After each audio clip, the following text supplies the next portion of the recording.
Welcome back to the Chasing Common Ground podcast. I am joined by the one and only Bryan Fitzsimmons, whose show I have been blessed to be a part of, for better or for worse. For some people, this show is enough yapping from me, but if you ever need more of my long windedness, I take it on the road from time to time. But before I talk too much, I just want to give you a chance, Brian, to introduce yourself, and just kind of give us an idea of who you are and what you do. Yeah. So first off, thanks for having me on. I really appreciate it. I love being in the other seat on occasion. But for anybody who doesn't know me, I'm Bryan Fitzsimmons. I work with mostly moms 40 plus, trying to help them tone up, burn body fat, build muscle, and feel amazing. And the way that I do that is just by making things simple. That's my jam. So I like taking all the complexity out of all this stuff.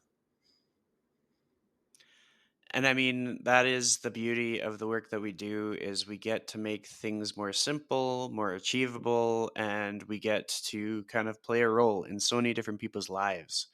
But I've always kind of been curious as to what was the path that led you specifically to that demographic? And more specifically, just to narrow down the question, was there a point in your career earlier on where you feel that you dealt with the totally opposite demographic?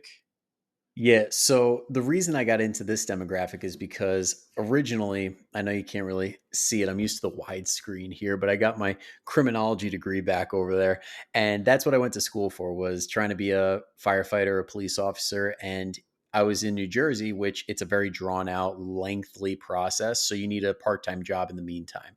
And I decided to be a personal trainer, and the first place I got a job was a place called Get in Shape for Women, which basically is like a curve. So anybody who's in my demographic of 40 plus moms know exactly what I'm talking about when I say curves. And basically, it was just me with a bunch of 40, 50, 60, 70, up to like 90-year-old women. And I was like a 21-year-old, 22-year-old dude. So outside looking in, it's like, oh, that must have sucked. But I had the time of my life. I loved training those ladies. They were incredible. We had such a fun time. And unfortunately, at a certain point, the business was not doing so well, and I had to find a new job because they were going under. And the place I landed on was a gym in New Jersey called Gabriel Fitness and Performance, and they pretty much cater to people who are 40 plus, so men and women. And that's where I cut my teeth, learned a ton, and got really good at honing the craft of training the 40 plus population. And then when it came to chatting on the floor, like I had a great time with pretty much everybody, but I could tell I kind of gravitated towards the women and addressing their issues and really kind of tackling the problems that they were having. And when I went off on my own, I was like kind of catering to everybody. But then I look at who followed me and I'm like, there's a lot of moms that tend to follow me. I'm like, I feel like I'm being called to this demographic. And I've always wanted to help people that remind me of my mom, who has just been on every diet you could possibly think of, read every diet book, tried forever, and just was so frustrated 24/7 and never happy with their body. And I'm like, this is the people I want to help.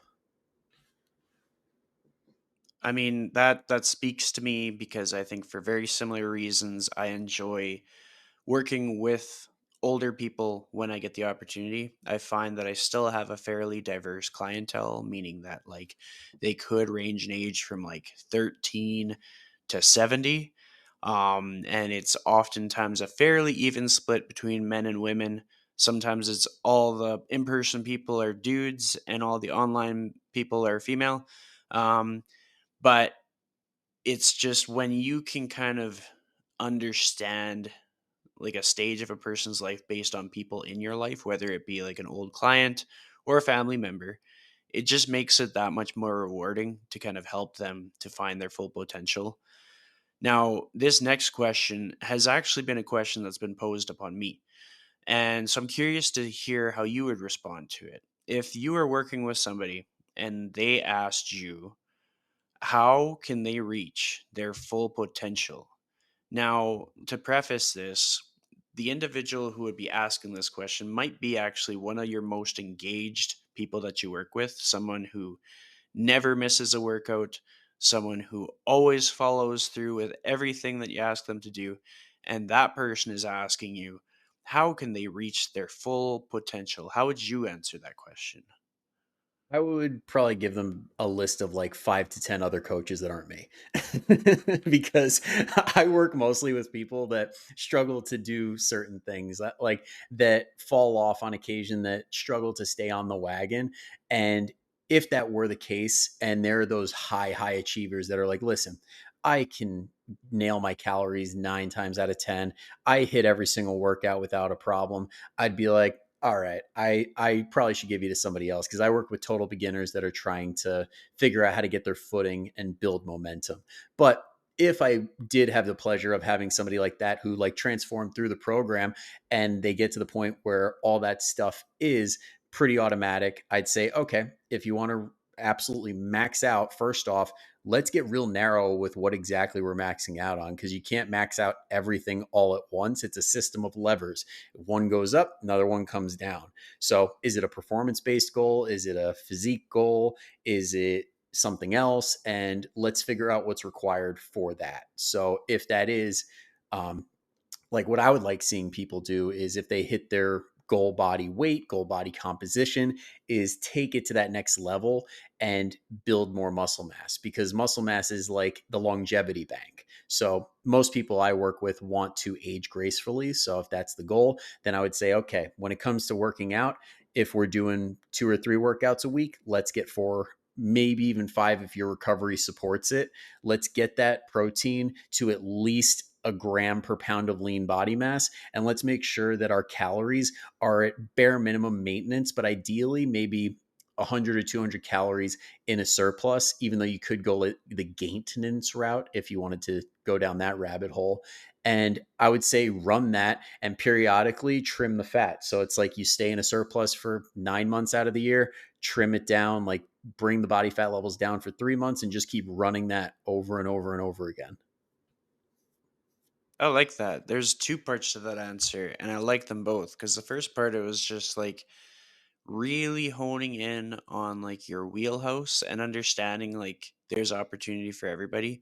And that's sort of a belief that I share, in that like if I came to a point in my journey with an individual client where I found that another person could help them along, I wouldn't feel that that would detract from my career or my legacy. I would almost feel like it would enhance it, because then we aren't limiting the people that we work with. Like, there's lots of opportunities for people to work with me, but then learn about somebody new on my show and then work with them. And it's highly likely that it's happened in the past. And if it has, that's okay. Because just like for myself, just like I would start with somebody based on a referral or based on some kind of like a case study or testimonial, I will most likely have that occurrence happen again, as long as I kind of stay the course, stay consistent, and keep my connections with the people that I know in the industry. Because like some of my clients come from referrals, as I'm sure for yourself it may be the case too. Like where people realize that you specialize in a certain personality, and they come across them and like, this would be the perfect match. But I got another question for you, Yeah. and this next one is, if you were to reflect on one specific instance as a coach that kind of just changed your perspective in this past year, and this is specifically in your interaction with somebody that you worked with or something somebody you worked with said, um, can you narrow down an instance like that? I could definitely hammer a trend I'm noticing. I don't think it was any specific person in particular, but just a trend that I'm noticing. And that is, like, and I know when I was in Aram Gregorian's, for anybody who doesn't know, that's 4 weeks to the beach. We were in a Zoom call that he was hosting, and he asked, like, what is your bare minimum as a coach? And I've noticed over the past 3, 4 months, maybe even longer, 6 months, Honestly, my bare minimum for people seeing progress is getting lower and lower and lower, because it's like, as long as you keep showing up, as long as you don't fall off the wagon for too long, you get closer to your goals. And as far as your adherence level, that's just going to determine the speed at which you get there. So, like, even though somebody isn't perfect on their macros, even though they're not getting every single workout in and pushing every single set to failure or 1 to 2 RIR, even though they're not following all of these rules that we have as coaches that we're like, well, the textbook said that this should be the way. Like, we can stray from that. Like, clients can stray from that and still see amazing progress. So, really, it's my whole thing is more just not majoring in the minors and getting the basics down more frequently, and people see success all the time across the board. Like, really I call bullshit if I hear another coach say all my clients are losing weight and building muscle, every single one. But I'm not bullshitting when I say like 99.9% are seeing progress, because the expectations aren't so high that they burn out and they feel like failures. And I really think that's the key. Hmm. I mean, that's a very, very helpful distinction for most people that don't really understand the nuances to being on a fitness journey, because progress is going to show up differently for different people at different points. And for some people, like a big win would be increasing their water intake. Well, if they increase their water intake, that's not necessarily going to show up in the metrics that they're used to measuring. Yep. And for other people, it could be they got out of bed happier in the morning. And so like when they're filling out a check-in form and they just have so many more positive reflections, and then even if they hadn't made it to their workout in a while, they're a lot more likely to go than they would have been 2 weeks prior. And that's progress. And it's these little nuanced things where people kind of forget to give themselves credit. And without giving yourself credit, without being able to be in a zone where you can think positively about things, it makes it that much more difficult to make any progress at all. And for me, that's kind of something that gets me thinking. I get thinking about how so much of social media rewards negativity. So if I wanted to make a post go viral, I would cut down somebody else, or I would say, this isn't how you do it, or I would create chaos, controversy, just be like, hey, don't touch this receipt because you'll die, when in fact, that isn't the truth. Or I could be like, don't eat carrots. Carrots have just some chemical that you can't read when you read it out. Like, it's all these weird little things that show up on the internet that could very easily upset people, and it doesn't move the needle forward. And as coaches, like the best skill that we can give people is their ability to stay optimistic, hopeful, and positive. Because if they go towards conquering or uh, attempting a goal, if they are hopeful, optimistic, and positive, like the likelihood of them following through with that is so, so much better. But now, of course, I'm going to ask you a question. But real quick before you move Has on, there before you been. go into the next thing, I just want to piggyback on that and say I think as like coaches too need to make more data driven decisions, because it's easy for us to fall into the client role and make emotional decisions based on what we think we should be doing or what we think the client wants, when in reality we need the data to make the calls. And I think a lot of people, and even clients, like if somebody's listening right now who's not a coach, having the right data points can make or break your progress, because a lot of people only look at weight, but the weight is like the most lagging indicator of this entire thing. Like, if we're going to really measure something, you better have your circumference measurements. Specifically, like I always track neck, waist, and hips for the ladies. And if it's a dude, it's just neck and waist. That way you could feed it into something like the Navy method. And that's a really easy way to measure your body composition, which is really what we're going after most times. So, understanding the data that you need is more important than, even before you do anything else. Like, you should have that data.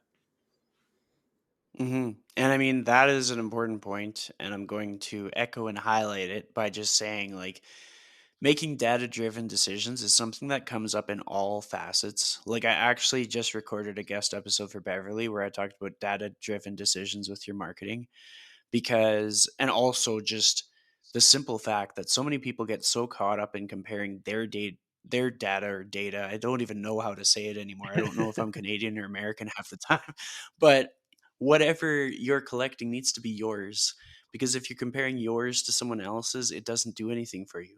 It gets you nowhere, because comparing yours to someone else's, like, there's a disconnect. There's no way to change the variables because your variables have nothing to do with that other person.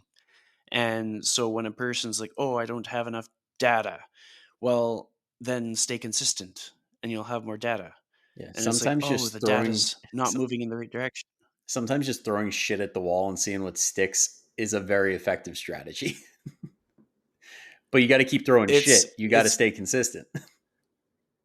yeah, that's another one. I actually got myself in some trouble with that expression because I was talking to a registered dietitian friend of mine off of all podcasts, so this wasn't one that people got to hear about.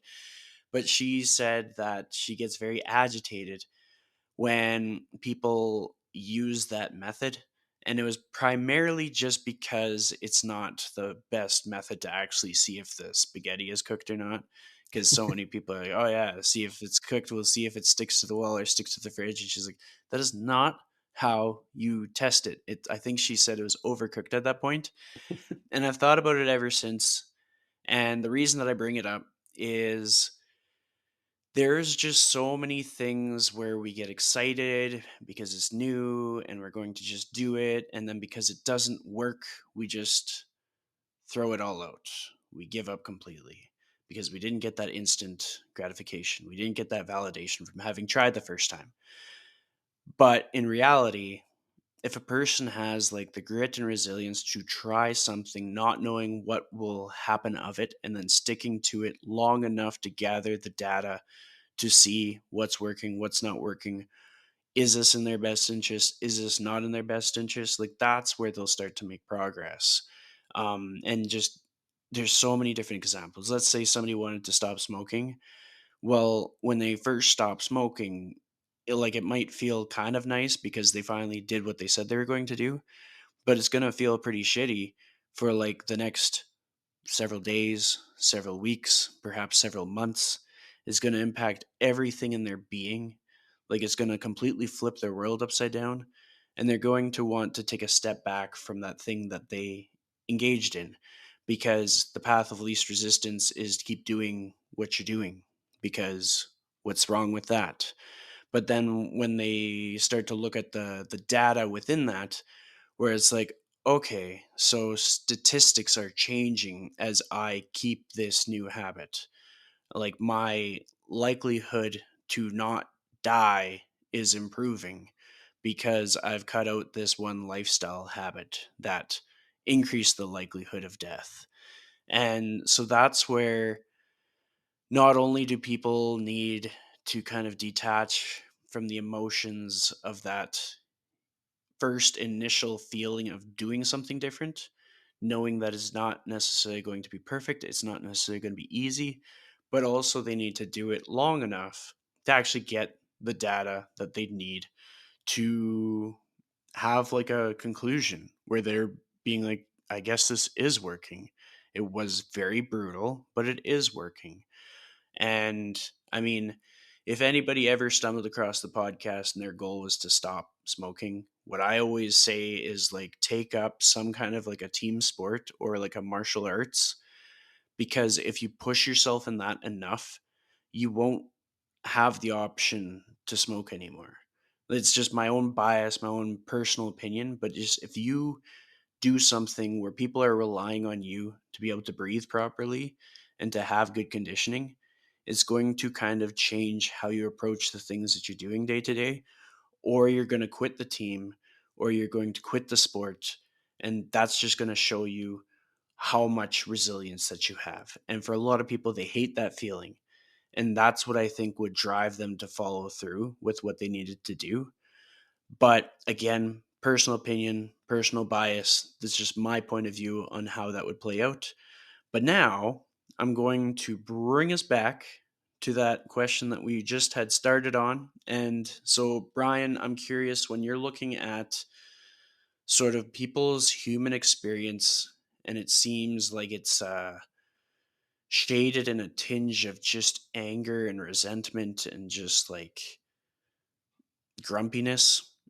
What is your approach? Like how do you make things different with how you show up in your spaces? Are you saying like if a client is like grumpy or just like anyone in general? It could be anybody. It would, if anything, I would say maybe not even clients at all, because clients, they're already kind of making a step to make a change and control what they can control, and I think they should be commended for that. But then there's like even within spaces where people are the professional, and we could use different industries as an example, because I'm not looking to paint a negative brush on like Hmm. one industry, but more so just like maybe you see somebody in a leadership position in a accounting company, and their negative energy has a ripple effect on others, but you're like, how can I impact change in a way that isn't telling people how to live their lives but could potentially show them the alternative method? Yeah, I'm not sure if this is the answer you're looking for, but where my mind is going is I think a lot of times when people find themselves in that mindset, it's because we're getting wrapped up in the typical psychology of humans, which is let's seek out the threats, let's seek out the things that are going wrong, let's see everything that is not going the way that I expect it to go. And that conflicts with our expectations, which then gets us all pissed off and grumpy. Whereas it takes a lot of effort, and I actually coach the clients on this pretty semi frequently, in finding the good stuff happening.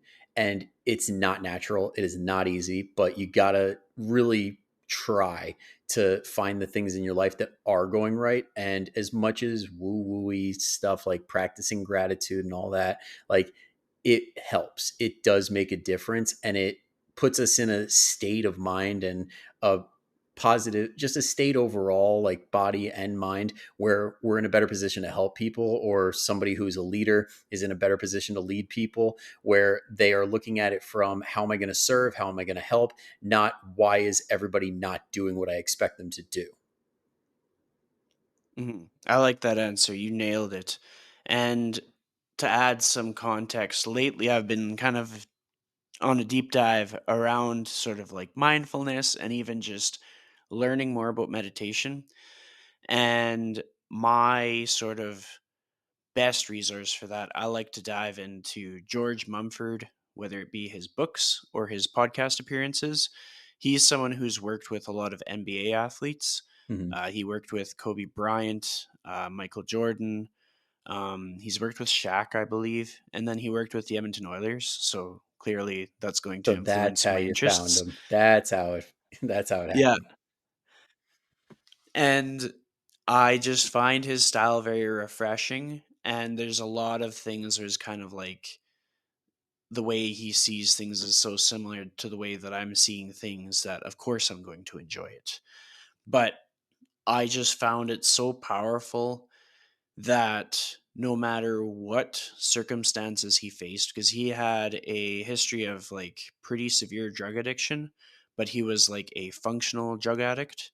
So, like, he was able to carry out all of his responsibilities. He was able to perform at a pretty good level professionally. Mhm. But despite that, he was still struggling. And it took a lot for him to kind of like find the path to turn his life around. And I'm sure there was many times, I think he reflects on this, where like he didn't imagine that it was possible for him to turn his life around. And then I think about, because everybody's sort of like struggles and situations are going to be unique to themselves, in that one person's battle could be like uh bigger if you drew a picture of what it looks like, or bigger if you took the data for how painful it was, like from a pain measurement perspective. But relative to the individual going through the thing, like one person not being able to pay their mortgage can be just as devastating as another person owing $1 billion. The Like, hardest thing the you've ever body gone doesn't through is necessarily. always the hardest thing you've ever gone through. Precisely. I think that was the more eloquent way to say it too. And it's just so, to bring things to our next talking point, just the reason why I think it is so important to be focused on things like gratitude and all of that stuff is because it gives people tools to get through life. Without that, a lot of things can slow all of us down respectfully, as like they should. We're human, we're going to be caught off guard, we're going to question ourselves. But if we equip people with just that much more, where they're able to kind of like find the next gear, or look inward, or just know what needs to be done, and able to move forward, like, I feel like that is just so important for people. So now I would be curious, like, when you're working on like gratitude with your people or anything in that realm, what are the ways that you help people implement that in their life? Well, first is just like creating awareness around it, because a lot of times we're operating in this cloud of negativity or judgment, or just this being in this place where we don't want to be, and we're not really aware that we are. We're just like kind of need to take a step back, and you're like, oh shit, oh, can I curse on here? Yeah, you're good. My bad. But sometimes it takes that moment of like stepping back and being like, oh shit, this is not how I want to operate day to day. But we just kind of fall into that pattern. So that's step one. And then step two is identifying like triggers. What are the things that actually get us to this place? What are the things that cause us to get in this negative mindset? I know for me personally, big one is my phone. Like I went out and purchased, best $15 purchase I ever made was a phone holder, because it gives me a Nice. distinct place to put it away. I have Deadpool at my side, but it gives me a reason to put my phone away from me. And it actually does create a better mental situation for me personally. Now, sometimes we can't get away from those stressors. And then you got to go that next level of strategy and being like, okay, I can't avoid this person or this thing that I'm dealing with at work. And you got to create space away from that during different parts of the day where you can kind of reset yourself a little bit. But it comes down to just figuring out what exactly is that trigger, and then giving yourself that space to be like, okay, what are one, two, three things I need to do to get myself into a place that I want to be. I truly want to be. I don't want to just survive. I want to thrive today. I like that. There's a lot to take away from that. I particularly like the phone holder because it was Deadpool. And you kind of got me thinking about a time in my life, actually before I was formally in the fitness industry, where there was little things that would just set me off in big ways, and it kind of probably inspired my move to change careers and my move to be ambitious in the way that I am, in that, like, I have made progress, but I do not feel like I'm where I want to be based on other variables.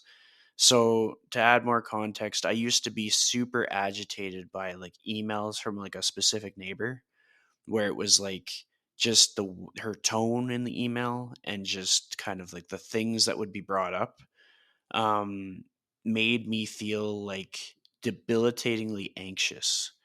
And it wasn't even that it was unreasonable to be anxious, it was more so that there was no escaping this individual. I couldn't block the emails because I was on the condo board. I couldn't block them because we live in the same building. Like, at some point, they're going to need to get a hold of me. I couldn't put a stop to it because it was just one of those like things that, in order to de escalate it, you basically have to be as kind as possible. So it's kind of Yeah. like you're backed up in a corner. And one of the most helpful things I did for myself was I went through different filters within like the rules of my Gmail. And I had it so that some emails went directly into a folder where like I could look at them when I was in a space when I was ready to look at them. Also, some emails notified my phone and some didn't. And I also just kind of like expanded on that, in that like I reduced the notifications that made my phone buzz altogether. And so it was just less things kind of like pulled me into that dark space, and I became more intentional about things. And then just as life progressed, I got rid of everything that I didn't like about life and I replaced it with things that I like, which is how I changed careers essentially. So then if I face any difficulty, it's difficulty within one of the arenas that I enjoy. And so it's more like adding an extra weight to an exercise. You like the exercise, you like gains, it's just difficult. Rather than trying to swim upstream towards a body of water that you didn't even want to go to in the first place, but you just have to because that's where you are. Like Yeah. that's sort of like the difference for me. And so just for the everyday individual, you can make changes at a very micro level in like tangible ways, whether it be putting your phone in airplane mode when you're not on an airplane. Isn't that an extreme sport? Like nobody does that, but you could. Or just going into the phone settings and making it so that the only thing that notifies your phone is like text messages from 5 people and phone calls from 2 people. Like that's a thing you can do, Yeah. and that'd When be a you were game changer going for a lot of people. when you were going through that, it reminded me of a client that I coached her on how to like her do not disturb function, and it was an absolute game changer. This was somebody who struggled a lot with like dealing with stress because her work situation was really rough. And I'm like, have you ever tried the do not disturb, like messing with the settings? She's like, wait, you can? And I'm like, yeah, you could like filter who is able to contact you, and there's different labels. So like you can have like a at home setting, a work setting, a general do not disturb. And she's like, oh my God. And ever since then, life changing. Like her level of stress has been so much better overall just from doing something as simple as that. And it literally took maybe 5-10 minutes to learn. Yeah, and I mean that I consider myself a very tech savvy individual, and I didn't even make use of the do not disturb feature until like this past year. Yeah. I did everything that was more difficult that had the same outcome. I'd go into the individual apps or I'd do whatever I had to do. But it wasn't until recently that I started actually like tapping the do not disturb when I'm trying to be present with people. Even for this episode here, because I'm using the integrated camera on my phone. And if I didn't have do not disturb on, it would actually disrupt like the video feed. But turning do not disturb on, I'm not going to get notifications for calls, texts, anything. And then when we are wrapped up the episode, then I can go back to the rest of the world and not skip a beat. But it's just these little details, and it's specifically these little details that many people wouldn't even realize to ask if they weren't working with a coach. But one thing that we kind of alluded to with your subtle shout out to Aram, who was recently on the show as of like, I think 2 episodes ago.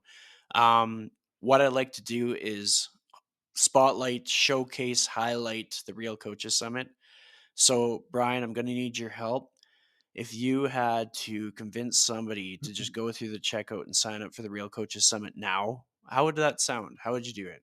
Just freaking do it now. Like it's the best investment you're going to make by far. Like don't even think about it because I can't even tell you how many people I did get to the pleasure of meeting there that have popped on a podcast that I mean you and me met there when we were listening to the comedy thing that was going on. And just Yeah. overall I think like I've been to a good amount of these conferences, and by far best setup was this one where everybody was all together. There was no barrier to the guests like that were speaking. There was no like red velvet rope or any of that crap where I've seen that happen, like where you have to pay VIP just to have the opportunity to look at somebody. Like this Real Coaches Summit is exactly what it says. It's like a bunch of people that are genuinely actually real coaches. So if you want to be around people that are not the super flashy types that you see on Instagram that we were riffing about before. Like, if you want to see people that are in the trenches, that are actually, you probably will learn more from the attendees than you will the actual speakers. If you're willing to make some friends and get out of your comfort zone, it could change your life. Absolutely. And something that I've been thinking about lately, and this isn't by any means a call out to anybody, but if someone felt so inclined and they weren't actually in the industry, you can go to the summit. You can go to the Yeah. Real Coaches Summit, even if you're a fitness enthusiast. And the fun thing is that if you listen to either one of our shows, like that person would probably get to meet a lot of the people that they've heard on fitness podcasts just because like the industry is a big industry, but when it comes to the people who are like super sociable and like to connect with their friends, that part of the industry gets a lot tighter, a lot smaller, where like eventually everybody knows everybody.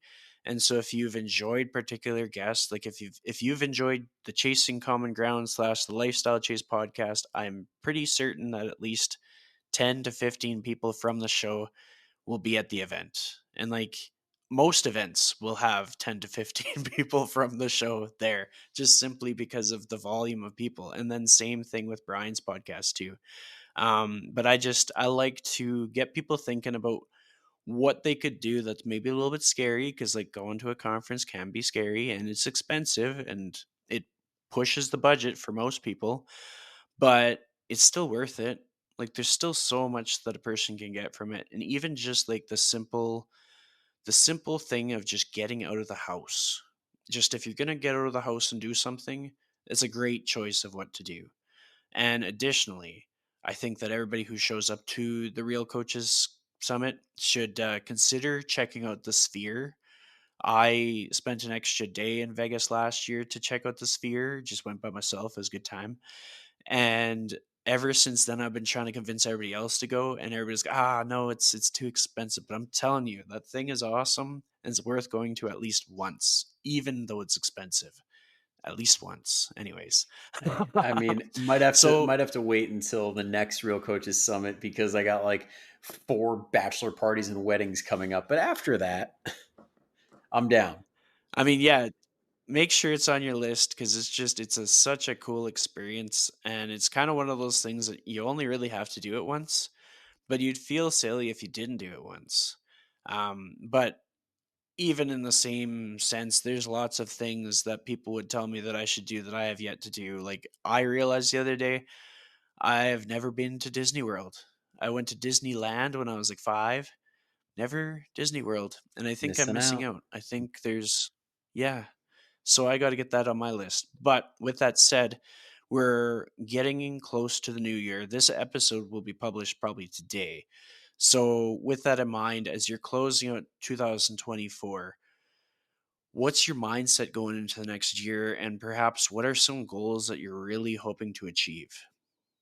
Are we talking as far as business or like my own fitness or life? Like what direction are we going with that? The things that you're most emotionally attached to. So some of us are Well, very, very work driven, but yeah. yeah, the thing you're most emotionally attached to.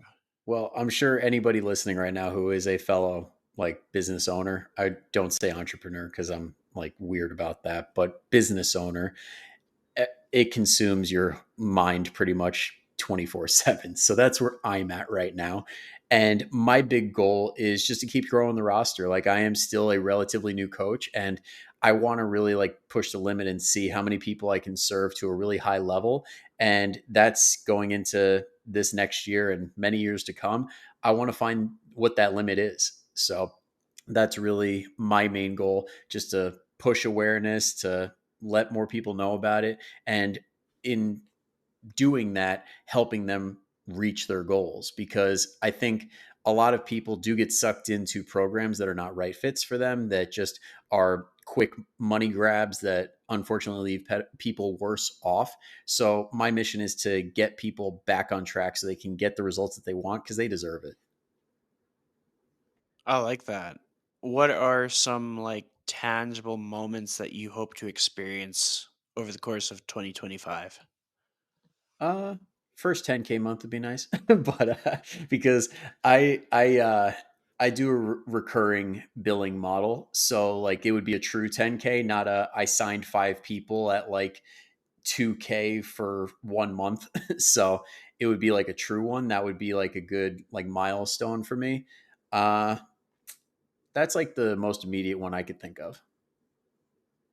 I like it. I like it. And it's very reasonable. And like, while so many people say that it's such a cliche number, I will tell you that when you crunch the numbers for people based on like their housing expenses, their business expenses, um, basically the market of their area or the demographic that they're targeting online, like it's if it's not 10,000, it's like 9,700. Yep. Like the number almost always ends up there, and it's a very normal goal to have. It doesn't even paint a person in like this lens of like, oh my, they want far too many things. It actually puts them in a position where they can diversify their investments, where they can take time to go to a conference but not be working at the same time as watching the conference. It That gives kills me. people, That kills me when people are at a conference and they're working their ass off and they can barely pay attention. I'm like, oh, I'm so glad I set up my business the way that I did because what's the point of even yeah. doing this shit if you're not even going to be present? Well, I've got some really good like context from my own experiences because there was a point where my work was so diversified that even if I blocked out time for certain things, I still was accessible to too many different people. And so I'd be doing non fitness graphic design work like on a rush while I was watching some of the presentations at the Real Coaches Summit. And I actually recently, like as of this month, made a not easy decision to move away from that work because there is such a demand for me to do like fitness specific stuff.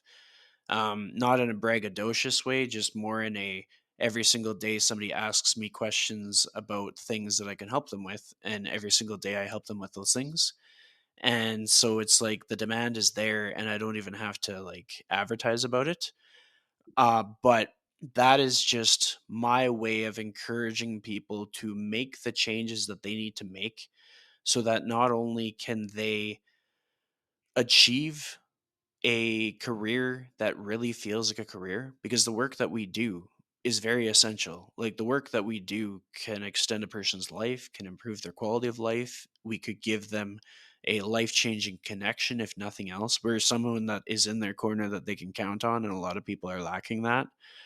And when we are connecting with other people at conferences or learning things, if we sell ourselves short to the degree that we are just like uh, completely empty tank and just going through the motions, we don't get as enriched as we could if we made the tough decisions to set the very difficult boundaries where it's like, look, like I can't do this work anymore. I'm going to focus on this other work where I can really make a bigger impact, whether it be for me choosing to contract for fewer people or for fewer industries, or for another person choosing to use like the do not disturb setting on their phone, or choosing who has their personal phone number and who doesn't, like all these different facets of life. But to kind of keep us on track with the flow of our episode, is there anything that we haven't talked about that you are looking forward to talking about in this episode? No, I mean we crushed a lot of good topics. I mean, I love going in with no agenda and just kind of seeing where it goes. So this went in directions I wouldn't have thought, but I'm happy we did. I'm glad that that is your closing sentiments, because I was like, there's really nothing that I could add to this. I think this was a really good conversation. Now, one thing that I want to do for people, because a lot of the time people are always curious, like what other shows can I listen to? So, Brian, if people want to find your show, what is the easiest way for them to get subscribed, get into your world? Yeah, I mean, anywhere you listen to podcasts, it's the Fit 40 podcast, just FIT 40 podcast, and it'll pop right up. That's my baby right there. That podcast is going strong, and I love it.